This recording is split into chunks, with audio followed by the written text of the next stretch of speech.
Chapter 7. Eager to leave Istanbul, we boarded a ferry to cross the Bosporus Strait. From the crowded deck we watched, weary but relieved, as the sun rose in the hazy, overcast sky. Birds soared, and I bowed my head in gratitude. As the ferry sailed through the sea, I looked back at the grand city as it slowly was swallowed by the horizon. Last night, I thought, our death seemed sealed, but we struggled and took an unimaginable risk to escape. It was possible because we had hope. Hope in the divine can empower a human being to overcome unimaginable obstacles. In a terrible predicament, when our hearts embraced hope, we attracted a power beyond ourselves to guide us, purify us, and ultimately liberate us. My hands were still trembling and my adrenaline rushing, but in my heart I thanked that gang of murderers who had served as instruments to teach me an essential lesson and prepare me for the pilgrimage ahead. Nothing about our hostile reception in Istanbul could have prepared us for the cordiality of the people we met as we traveled east across Turkey. Some invited us into their homes and shops to eat with them. Their meals were simple, usually traditional flat bread and tea, but we were touched by their hospitality and always satisfied. I was also fascinated by the exotic designs of the many mosques we passed, and whenever possible spent time visiting these beautiful houses of God. Our methods of travel reflected our lack of finances. Either we hitchhiked or caught rides, jammed in with the local people, their gear and their livestock in jalopy buses or in the backs of trucks. We traveled across the arid, wind-swept highlands of central Turkey, stopping briefly in Ankara, where cattle grazed on the bare and spacious hills. After a couple of weeks on the road, we reached the more rugged and mountainous terrain of the eastern highlands, where the nights grew colder. We had traveled about 800 miles beyond Istanbul when calamity struck again. I was afflicted with severe dysentery. Travel was no longer possible, so we stopped in the town of Erzurum and inquired of the local people for the cheapest possible place to stay. They led us to a tea stall on the outskirts of town and gave us a room on the third floor of the time-beaten edifice. My burning concern was the toilet room. To reach it, I had to climb down a steep staircase of about 30 stone steps. In a hallway to the left of the stairway was a hole in the floor. That was the toilet. Human waste was left to pile up in the hole until it was shoveled out, which from what I could tell was infrequently.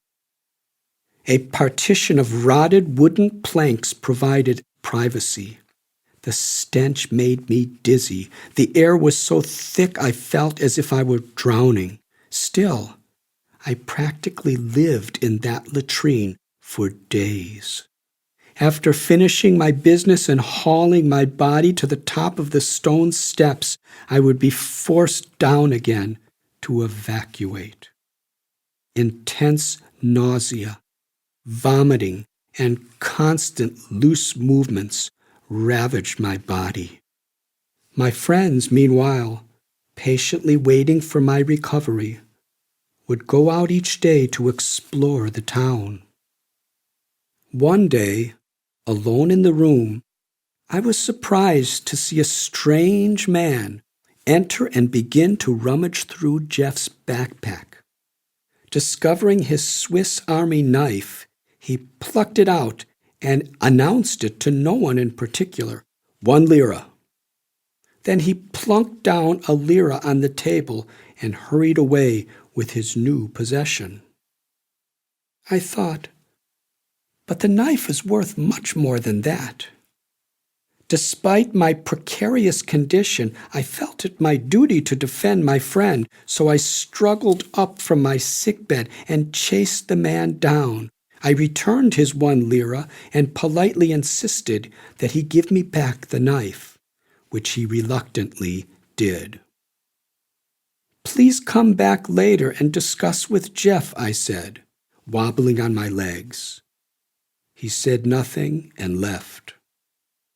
Not 5 minutes later, a mob rushed up the steps, dehydrated, feverish, and barely able to sit up. I was in no shape for a confrontation. They barged in through the door. Leading the mob was the intruder who had just moments before stolen the knife. He pointed his finger at me, shouting, "Pakistani! Pakistani! He is Pakistani!" The mob was outraged. They circled my bed, brandishing clubs and daggers. In a rage, they shouted, "You Pakistani, you die! You Pakistani, you die!" I was alone and bewildered. What else could I do but pray to God? Hastily, I seized my U.S. passport and held it for them to see. "Look, I'm American." An elderly leader of the mob stepped forward. He took my passport and examined it like a self-proclaimed immigration agent, then looked up and spoke quietly. "So, you are not Pakistani?" "No." "You are American?" "Yes," I replied. He smiled and reached down toward the bed to shake my hand. "Very good. We like Americans. You give Turkey weapons." Everyone offered respect and left.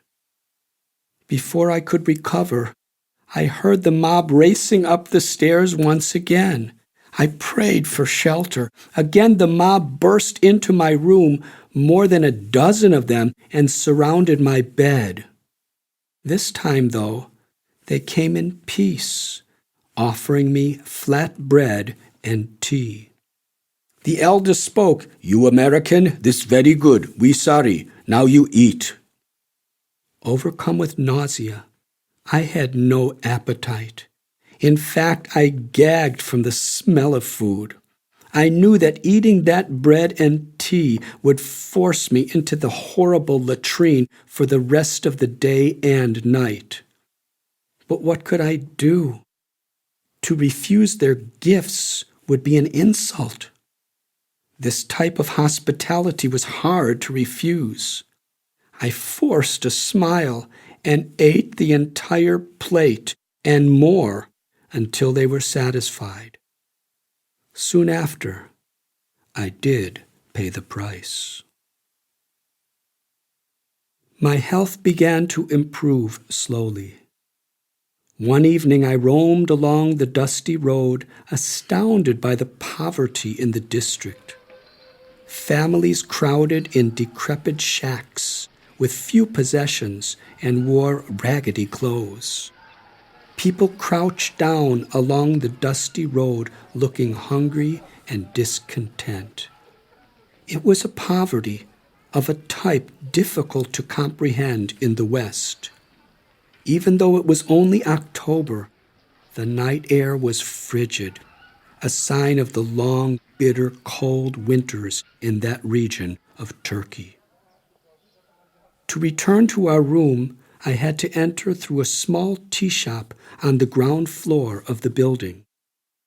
One evening, inside the tea shop, a powerfully built man in his 30s with glossy black hair and a thin mustache grabbed my arm and pushed me into the chair. I could tell by the way people regarded him that he was highly respected. sliding a small glass of tea toward me, his smoldering black eyes riveted to my own. His lips and body trembled. I was sitting face to face with intensity personified. He spoke no English. Pointing to an Arabic inscription on the golden ring that he wore, he roared like an angry lion, "Allah!" Then he thrust a finger at my face, and with that gesture demanded that I say the name of God. I couldn't bear to look at him. My eyes gazed at the transparent glass of tea on the table. It had no milk or cream, only a cube of sugar slowly dissolving on the bottom. Yanking my chin up, he forced me to meet his intimidating stare. I was dissolving faster than the sugar. He again thrust a finger in my face and screamed, "Allah!" It seemed crucial to my well-being to satisfy him. So I murmured with much reverence, "Allah." He squinted as if he wanted to burn me to ashes and shook with rage. When he could no longer contain it, he smashed his fist on the table. "No, Allah!" As the tea glasses crashed to the floor, everyone circled around us, ratcheting up the volume. Again he thundered, "No, Allah!" Again he thrust his finger into my face. Much louder this time, I cried, "Allah!" But it was not loud enough. By now his rage was white hot. I was petrified. He again smashed his fist into the table and for the fourth time roared at the top of his lungs, "No, Allah!" Every pair of eyes in that crowded shop glowered at me as if I had been apprehended while desecrating their holiest shrine. He jabbed his powerful finger into my chest, forcing my chair back to the wall and demanding that I say God's name in a way that matched his fervor. Not for the first time on my journey, I felt certain that the angel of death had found me and was hovering just inches from my head. What else could I do but pray to Almighty Allah to save me? I stood up, raised my arms, and with all my energy I cried out from my heart, "Allah!" He gazed into my eyes for a long time as the tea shop fell silent. Nodding his head in grave approval, he walked out. As the rest of the crowd returned to their tables, I sat stunned. No one before had ever preached to me like that.